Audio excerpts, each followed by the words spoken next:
প্রতি মাসের শুরুতেই কেন্দ্রীয় সরকার বিভিন্ন ক্ষেত্রে পরিবর্তনের কথা ঘোষণা করে, যার ফলে আমজনতার পকেটের উপর চাপ পড়ে। ঠিক সেই রকমই আগামী জুলাই মাসে কি কি পরিবর্তন আসতে চলেছে আজকের আপডেটের এই ভিডিওর মাধ্যমে আলোচনা করব।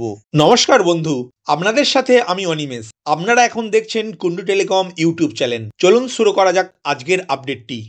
এক, ক্রেডিট কার্ডের বিল পরিশোধের নিয়মে বদল আনছে রিজার্ভ ব্যাংক অফ ইন্ডিয়া। নতুন নিয়ম অনুযায়ী এখন থেকে ভারত বিল পেমেন্ট সিস্টেম অর্থাৎ বিবিপিএস এর মাধ্যমে ক্রেডিট কার্ডের সমস্ত বিল পরিশোধ করা যাবে। এটি ফোনপে, ক্রেডের মতো প্ল্যাটফর্মগুলিকে প্রভাবিত করবে, কারণ বর্তমানে মাত্র 8টি ব্যাংক বিবিপিএস এ এই সুবিধা শুরু করেছে। দুই, এটিএম চার্জ বাড়বে। এখন এটিএম ব্যবহার করা আরও ব্যয়বহুল হয়ে উঠবে।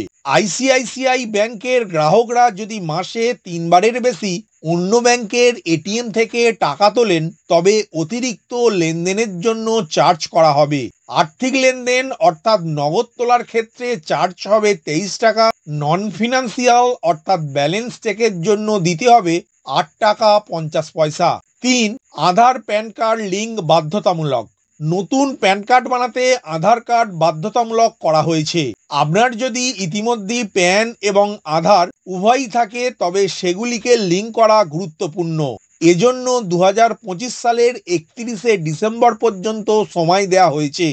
সময় মতো লিঙ্ক করতে ব্যর্থ হলে আপনি জরিমানার কবলে পড়তে পারেন, অথবা আপনার প্যান কার্ডটি অবৈধ হিসাবে গণ্য হতে পারে।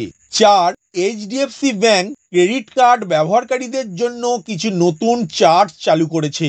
এখন যদি আপনি ড্রিম11, এমপিএল বা রামি কালচারের মতো গেমিং অ্যাপের পেছনে মাসে 10,000 টাকার বেশি খরচ করেন, তাহলে আপনাকে 1% অতিরিক্ত চার্জ দিতে হবে।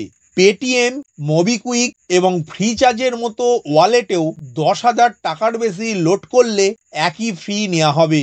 এছাড়া যদি ইউটিলিটি বিল অর্থাৎ বিদ্যুতের বিল বা গ্যাসের বিল যদি মাসে 50,000 টাকার বেশি হয়, তবে এই অতিরিক্ত চার্জ নেওয়া হবে।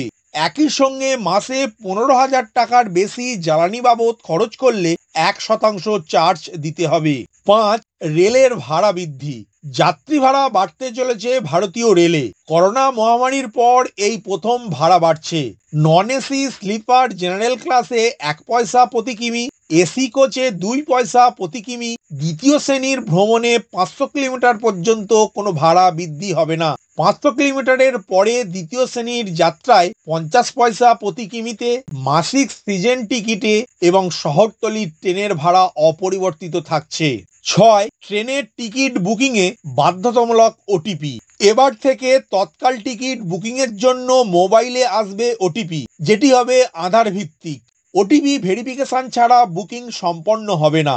এছাড়া এজেন্টদের উপর নিষেধাজ্ঞা জারি হবে বুকিংয়ের প্রথম 30 মিনিটে। সেই সময় তৎকাল টিকিট কিনতে পারবেন না এজেন্টরা।